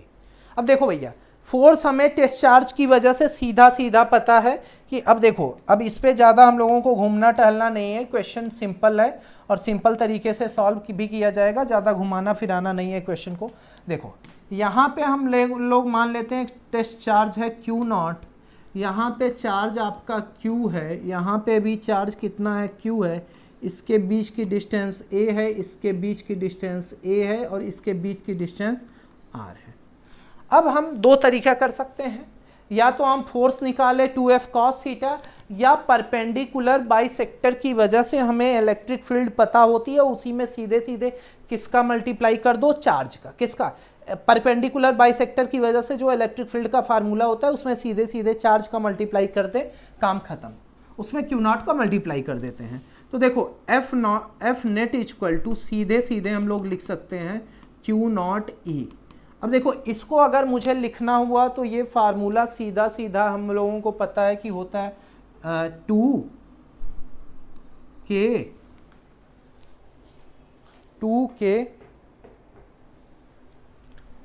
Q0 small Q0 ये ऐसा आएगा अपान ये आपका सीधे सीधे आ जाएगा a square plus r square की पावर 3/2। ये कितना आएगा 3/2 और यहाँ पे ये डिस्टेंस कितनी आएगी r। ये अलग से जो हम लोगों ने लिख रखा है ये आपका क्या है Q0 है। क्या है Q0 है। अब देखिए यहाँ से अगर हम लोग सीधे सीधे वैल्यू रखना चाहेंगे तो F नेट वो कह रहा है कि कितना है 0। कितना है 0। अब क्यों ये इतना छोड़ दो तो जो वैल्यू लिखी है वो असल में electric field due to perpendicular bisector की वैल्यू है। अब यहाँ से हम लोग लिखना चाहेंगे तो ये वैल्यू सीधे सीधे आ जाएगी 2K capital Q small q into r equal to 0। अब ये इनमें कुछ भी तो जीरो नहीं होना है। अगर दो संख्याओं का मल्टीप्लिकेशन जीरो है तो आंख बंद करके उसमें कोई एक क्या जीरो होगी, यानी r इक्वल टू क्या आ गया जीरो, और ये बराबर आया a बाई रूट में x के। तो यहाँ से भैया डायरेक्ट हम लोग लिख सकते हैं कि रूट में x equal to a by zero आ रहा है, यानी यहाँ पे ये वैल्यू सीधे सीधे इनफाइनाइट आ रही है। अगर root x equal to infinite है तो इसका मतलब ये भी है कि x स्क्वायर भी जो होगा वो क्या आएगा, इनफाइनाइट। क्योंकि भैया देखो इसका एक नियम होता है कि जैसे मुझे 50 तक सिर्फ गिनती आती है तो 51 मेरे लिए क्या है, इन्फिनिटी है, 52 भी क्या है, इन्फिनिटी है, इवन 100 भी मेरे लिए क्या है, इन्फिनिटी है, 200 भी क्या है, इन्फिनिटी है। तो बच्चे इस तरीके से कौन सा आएगा, फोर्थ ऑप्शन। एक बहुत सिंपल सा क्वेश्चन था जिसको आसानी से हैंडल किया जा सकता था, इस क्वेश्चन में कुछ भी था नहीं बच्चे। अब जैसे ये क्वेश्चन है बच्चा, अब देखो क्वेश्चन कॉनकेव मिरर है, कॉनकेव मिरर का फोकल लेंथ कैसा होता है, निगेटिव, कैसा होता है, निगेटिव। तो m इक्वल टू हम लोग डायरेक्ट यूज कर सकते हैं f upon f minus you. तो m इक्वल टू अगर हम लोग बात करें तो f की वैल्यू रखे, फोकल लेंथ कितना दिया है हमें, -20 अपान, यहाँ पे बात होगी तो -20 माइनस -40, ये -20 और ये वैल्यू आ जाएगी -20, 20 प्लस में होगा तो -20 अपान +20, 20 प्लस -20 प्लस 40 ये आ जाएगा -20 बाई 20, यानी वैल्यू सीधे सीधे आ गई -1। अब देखो बाई मैग्नीट्यूड वाइज देखते हैं, कैसे देखते हैं, मैग्नीट्यूड वाइज। तो मैग्नीट्यूड वाइज हमें पता होता है कि ये बराबर होता है HI बाई HO के। तो यहाँ से HI जो होगा, हाइट ऑफ इमेज जो चाहिए वो सीधे सीधे पता है कि magnitude of M into HO होगा। तो ये M की वैल्यू हमें पता है कि M कितना है, 1 है, इंटू HO कितना है, 10 है। तो ये वैल्यू सीधे सीधे कितनी आ गई, 10। अब हमें पता है कि 10 इक्वल टू दिया है हम लोगों को कि x बाई 3 है, तो यहाँ से x इक्वल टू 3 इंटू 10 आ जाएगा, ये सीधे सीधे 30 सेंटीमीटर आ जाएगा। कितना आ जाएगा, 30 सेंटीमीटर, 30 आ जाएगा। x की वैल्यू सेंटीमीटर में नहीं होगी बच्चे, सिर्फ 30 होगी, क्योंकि सेंटीमीटर में पहले दे रखा है। तो x की वैल्यू कितनी हो गई, 30 हो गई। हाँ, अब इसको चाहते तो आप मैग्नीफिकेशन में अलग तरीके से भी कर सकते थे, लेकिन पेपर में बच्चे आपको क्वेश्चन हमेशा आसान तरीके से करना है ताकि आसानी से आंसर आ जाए। चलिए अगले क्वेश्चन पे आते हैं। A solid cylinder is release from rest from the top of smooth inclined plane of inclination, ये है speed reaching at the bottom. देखो भैया आपके सामने ये क्वेश्चन दे रखा है, ये आपको 30 डिग्री दिया है, ये आपको 0.6 दिया है, तो ये आपका आ जाएगा 0.6 cos 30 डिग्री, और ये जो हाइट है h, ये आ जाएगी सीधे सीधे 0.6 sin 30 डिग्री। तो 0.6 वही रहने दीजिए, sin 30 का मतलब 1/2, ये वैल्यू आ गई 0.3। अब देखिए भैया सिलेंडर स्लिप करते हुए आ रहा है, तो आपका दो तरीका है, या तो डायरेक्ट लगा दो, यहाँ पे आते हुए speed v equal to root में 2gh होगा, या हम लिख सकते हैं कि पोटेंशियल एनर्जी कहाँ पे, टॉप पे, ये बराबर होगा काइनेटिक एनर्जी कहाँ पे, बॉटम पे, क्योंकि टोटल पोटेंशियल एनर्जी जो यहाँ पे है टॉप पे, वो आ जाएगी कहाँ पे, बॉटम पे, टॉप टू बॉटम। अब देखो ये आ जाएगा mgh, ये बराबर सीधे आएगा हाफ mv स्क्वायर के, m से m कैंसिल हो गया, तो v स्क्वायर इक्वल टू कितना आ गया, 2gh, तो v इक्वल टू आएगा रूट में 2gh, यानी ये सीधे सीधे 2 इंटू 10 इंटू 0.3, ये वैल्यू रूट में 6 आ गई। रूट में 6 का मतलब वेलोसिटी जो होगी वो आ जाएगी 2.449 मीटर पर सेकेंड। इस तरीके से सीधा ऑप्शन हो गया फर्स्ट। थोड़ा सा सिंपल क्वेश्चन था बच्चे, आसानी से किया जा सकता था, या अगर आपको ऐसा क्वेश्चन करना हो भैया तो आप इतना मेहनत नहीं करोगे, direct v equal to root में 2gh लगा देना, क्योंकि आपको पता है कि रोटेशन के पहले तक शेप साइज मैटर नहीं करता। आगे देखिए भैया अगला question. The amplitude of A particle executing SHM is 3 centimeter, the displacement at which kinetic energy be 25% more than the potential energy। तो देखो भैया काइनेटिक एनर्जी जो होगी काइनेटिक एनर्जी जो है वो U तो है ही है, प्लस 25% ऑफ U है, यानी सीधे सीधे लिख सकते हैं U प्लस 1/4 इंटू U, ये आ जाएगा सीधे 5U/4 या 1.25U। जैसी ज़रूरत पड़ेगी वैसा हम लोग यूज कर लेंगे। अब भैया एक ट्रिक बता रहा हूँ, बहुत काम की है, डायरेक्ट यूज करना ट्रिक, कि अगर कभी भी दिया हो कि kinetic energy is n times of potential energy, kinetic energy क्या हो n times of potential energy का, तो उस केस में x बोले तो डिस्प्लेसमेंट, ये सीधा सीधा बराबर होता है a/रूट में n+1 के। मैं दूसरा मेथड भी बताऊंगा, लेकिन आप लोग पेपर में अगर ये फार्मूला आपको पता है तो सीधा सीधा क्वेश्चन आंसर सॉल्व होगा। अब देखो x इक्वल टू a हम लोगों को पता है कि एक एम्पलीट्यूड 3 दिया है, कितना दिया है 3/रूट में कितना होगा, कितना देखिए कि n की वैल्यू यहाँ से कंपेयर करिए तो 5/4 आ रही है, 5/4 + 1 आ रहा है, यहाँ से लिख सकते हैं 3/रूट में 5/4/4, यहाँ से आ जाएगा 3/ इसको जोड़ेंगे रूट के बाहर आएगा तो ये आ जाएगा रूट में 9/4, यानी 3/3/2, 2 ऊपर जाएगा तो ये आ जाएगा 3 × 2/3, 3 से 3 कैंसिल हुआ, ये क्या आ गया 2 सेंटीमीटर। कितना आ गया 2 सेंटीमीटर, कितना आ गया 2 सेंटीमीटर। अब देखिए भैया यहाँ पे हम लोगों को पता है कि ये कितना आएगा 2 सेंटीमीटर, सीधे सीधे ऐसा लिख सकते हैं और कोई समस्या नहीं है। देखो और भी करने के तरीके हैं क्वेश्चन को, जैसे आप लोग चाहो तो कर सकते हो कि देखिए अभी आप लोगों ने निकाला कि के जो आया है वो 5/4U आया है या 1.25U आया है।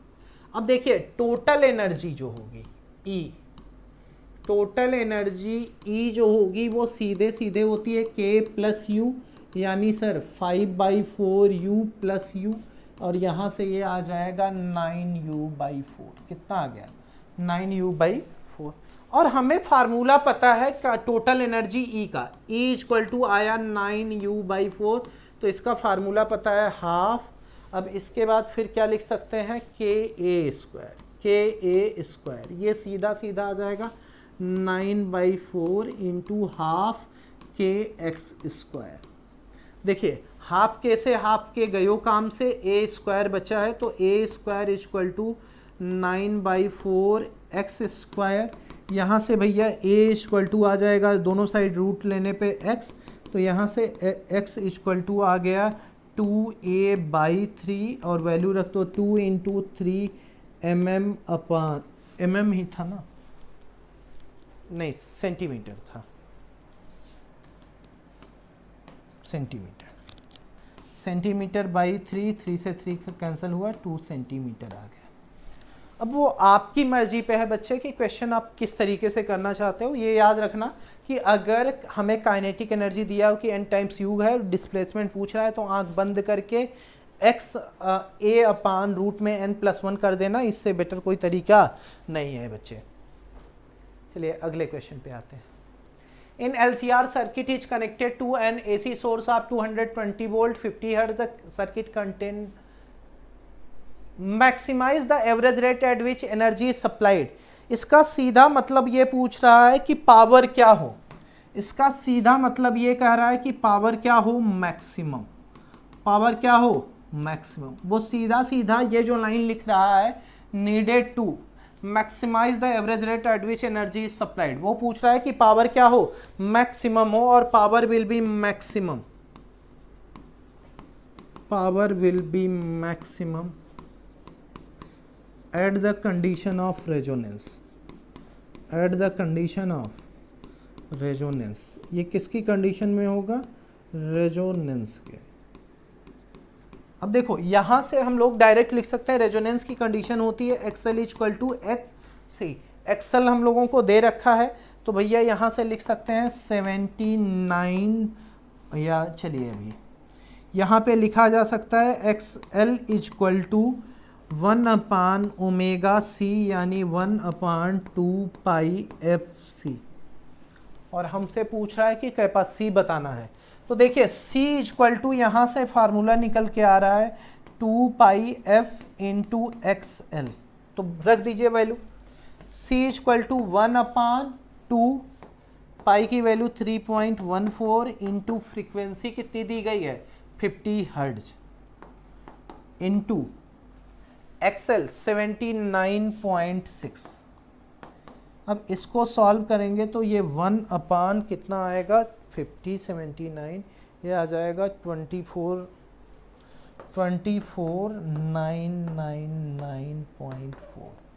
इसको सॉल्व करेंगे तो ये वैल्यू लगभग जा रही है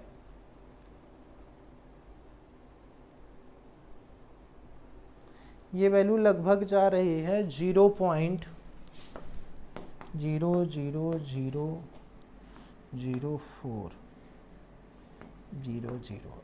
और इसको भैया लिखना चाहे 6 अंक पे डेसिमल शिफ्ट कर रहा हूं मैं, तो ये आ जाएगा 40 इंटू 10 की पावर -6 फेराड, यानी सीधे सीधे आ गया 40 माइक्रो फेराड। थोड़ा सा कैलकुलेशन बच्चे क्वेश्चन में है और ये कैलकुलेशन आपको करना पड़ेगा एक बार।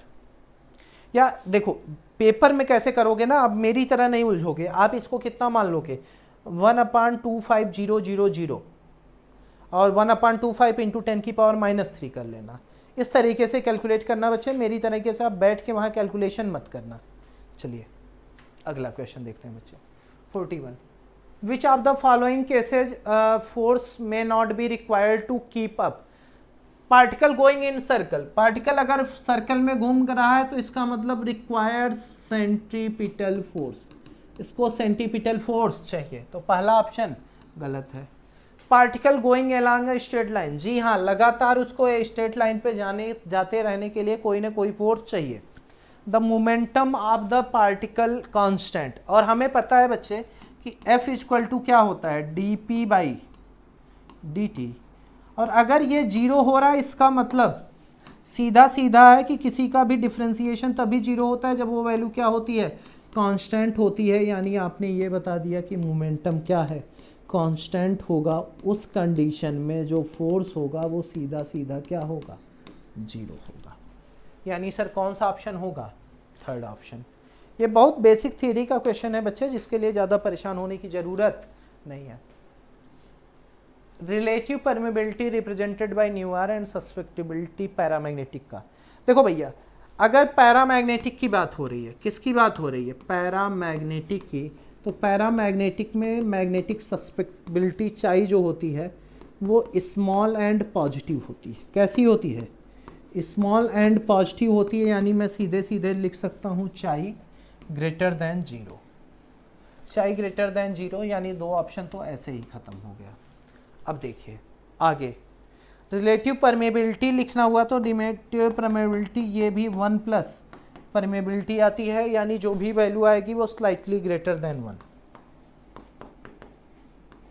ये क्या आएगी स्लाइटली ग्रेटर देन 1। और अगर ये स्लाइटली ग्रेटर देन 1 आ रही है, क्या आ रही है स्लाइटली ग्रेटर देन 1 आ रही है, यानी न्यू आर ग्रेटर देन 1। तो देखिए भैया ये लेस है, तो कौन सा ऑप्शन हो गया फोर्थ। एक आसान क्वेश्चन था बच्चे, जिसको बहुत आसानी से सॉल्व किया जा सकता था। और देखिए भैया अब आगे बढ़ते हैं अगले क्वेश्चन की तरफ। दिए गए परिपथ के लिए स्तंभों का मिलान करिए। अब देखो बच्चे, पेपर में हमें थोड़ा सा स्मार्ट काम करना है, तो हम उसी तरीके से काम करेंगे। ये बच्चे देखो ध्यान से, सीरीज कॉम्बिनेशन है। कैसा है सीरीज कॉम्बिनेशन, यानी सी नेट मुझे लिखना हुआ तो मैं डायरेक्ट लिख दूंगा 6 इंटू 3/6 + 3, यानी 18/9। ये सीधे सीधे आ गया 2 माइक्रोफैराड। कितना आ गया 2 माइक्रोफैराड आ गया नेट। कितना आया नेट। अब भैया देखो क्यू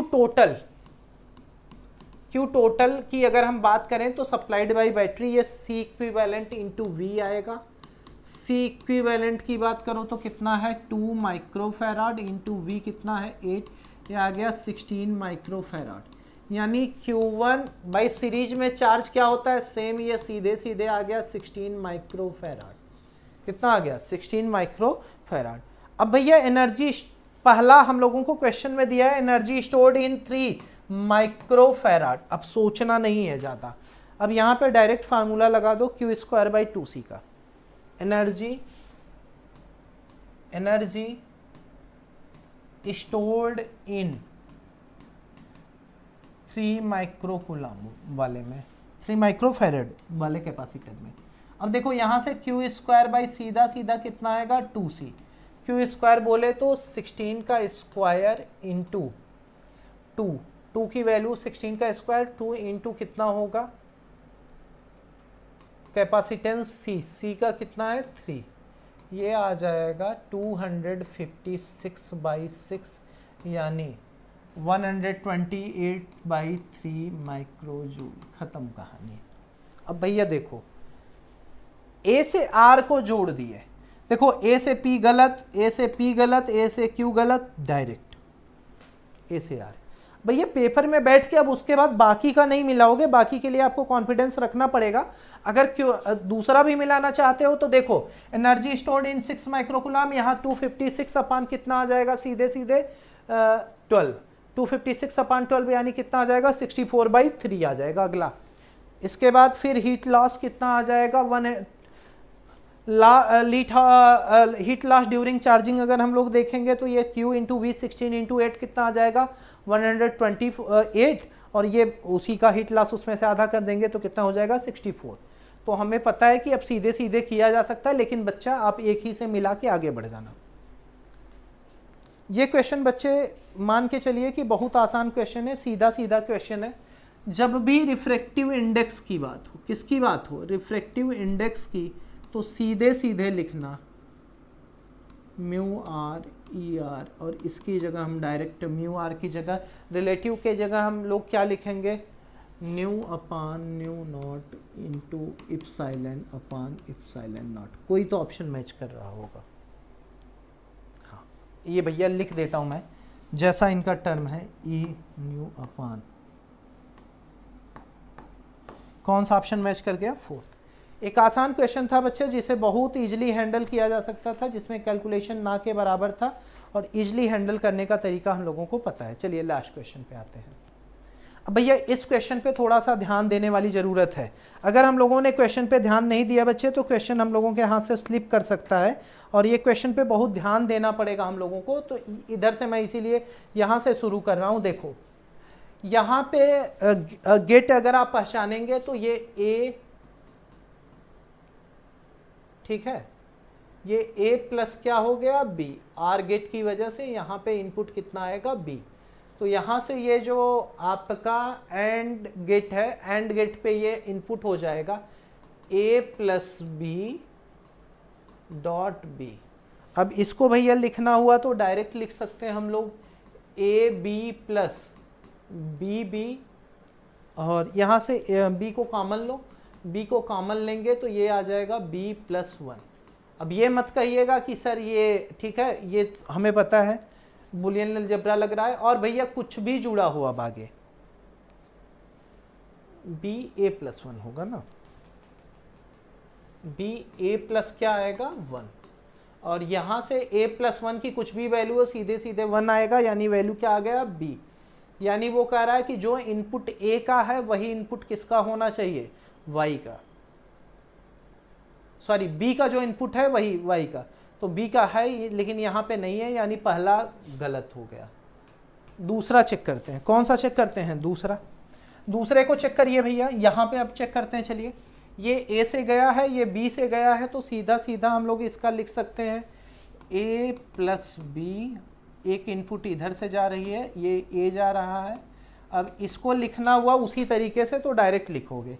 चलिए A प्लस ए बी आ गया, इसे हम A प्लस ए बी लिख सकते हैं, और यहाँ से भैया कॉमन ले लो A को, तो कितना आ गया 1 प्लस बी। अगेन वही नियम 1 प्लस बी भी क्या आएगा, अब चाहे 1 हो चाहे 0 वैल्यू तो A ही आएगी।